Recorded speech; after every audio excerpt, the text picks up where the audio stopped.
দাদু জানো, কালকে আমাদের স্কুলের শিক্ষক শিক্ষিকারা বলছিলেন আজকে আন্তর্জাতিক মাতৃভাষা দিবস। আমরা তো বাংলাতে প্রতিদিনই কথা বলি, তাহলে 21শে ফেব্রুয়ারি দিনটিতেই কেন আন্তর্জাতিক মাতৃভাষা দিবস হিসাবে পালন করা হয় দাদু?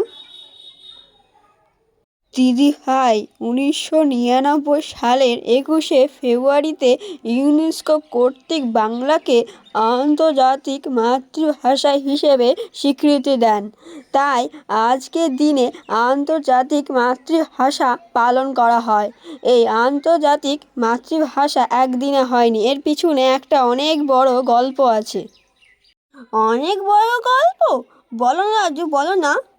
গল্পটা শুনতে চাও? বেশ, তাহলে গল্পটা বলি, তোমরা দুজন মিলে শোনো তাহলে। মাতৃভাষা স্বীকৃতি নিয়ে গুঞ্জন অনেক দিন ধরেই চলছিল, ক্ষোভ অনেক দিন ধরেই বাঙালির বুকে জমছিল।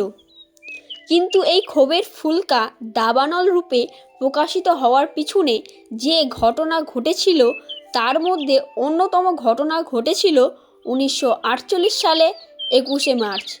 এই দিন পূর্ব পাকিস্তানের রমনা রেসকোর্স ময়দানে, যেটা বর্তমানে বাংলাদেশের সোহরাবর্দী উদ্যান নামে পরিচিত, সেখানে রাষ্ট্রভাষা প্রসঙ্গে মোহাম্মদ আলী জিন্নাহ বলেন, Urdu shall be the state language of Pakistan, অর্থাৎ পাকিস্তানের রাষ্ট্রভাষা একমাত্র উর্দু।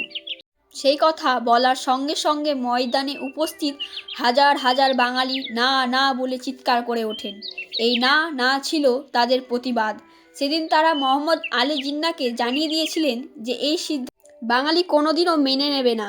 বলা যেতে পারে এই ঘটনায় বাঙালির বাংলা ভাষার সম্মান রক্ষার আন্দোলন ঘর থেকে রাজপথে বেরিয়ে আসার আহ্বান জানিয়েছিলেন। মোহাম্মদ আলী জিন্নাহর এই ঘোষণার পর থেকেই এই আন্দোলন সংগঠিত হতে থাকে এবং শেষে আসে সেই দিনটা 1952 সালের 21শে ফেব্রুয়ারি। 1952 সালের 20শে ফেব্রুয়ারি জানা যায় পরের দিন, অর্থাৎ 21শে ফেব্রুয়ারি সকাল থেকেই পাকিস্তান সরকার 144 ধারা জারি করবে। যদিও আগে থেকে এটা জানিয়ে রাখা ছিল যে সর্বদলীয় ছাত্র সংগ্রাম পরিষদ বাংলাকে রাষ্ট্রভাষা করার দাবিতে 21শে ফেব্রুয়ারি হরতাল করবে।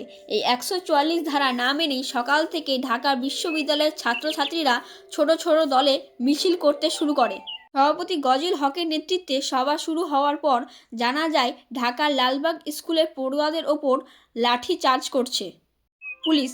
এই ঘটনা জানার পরই সভাপতি গজল হক এবং সবার আবহি আব্দুল মতিন দুজনে 144 ধারা না মানার পক্ষে বক্তৃতা শুরু করে।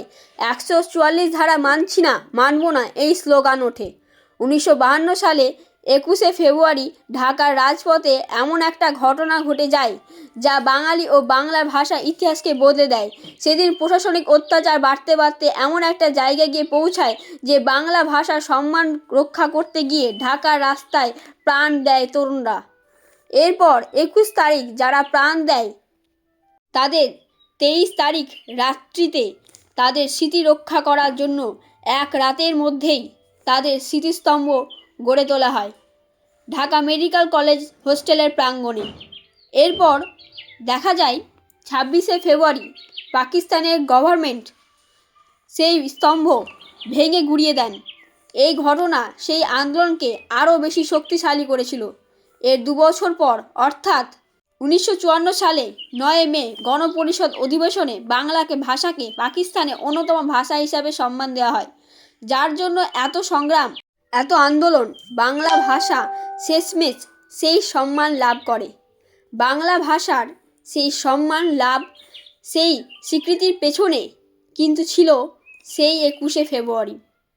21শে ফেব্রুয়ারি আমাদেরকে আত্মমর্যাদাশীল করে গড়ে তোলে।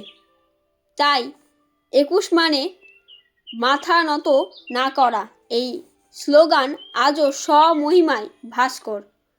এরপর পূর্ব পাকিস্তান স্বাধীন হয়, তৈরি হয় বাংলাদেশ। কিন্তু বাংলা ভাষা নিয়ে সংগ্রাম কিন্তু এখনও থেমে থাকেনি। বাংলা ভাষা নিয়ে সংগ্রাম চলতে থাকে। বাংলা ভাষাকে এবং বাঙালিকে বিশ্বের দরবারে বৃহত্তর পৌঁছে দেওয়ার চেষ্টা চালিয়ে যেতে থাকে বহু বাংলা ভাষাগোষ্ঠী এবং তাদের এই প্রচেষ্টা বাস্তবায়িত হয় একদিন। সেই দিনটি হলো 1999 সালে 17ই নভেম্বর। সেদিন প্যারিসে ছিল ইউনেস্কোতে 30তম অধিবেশন।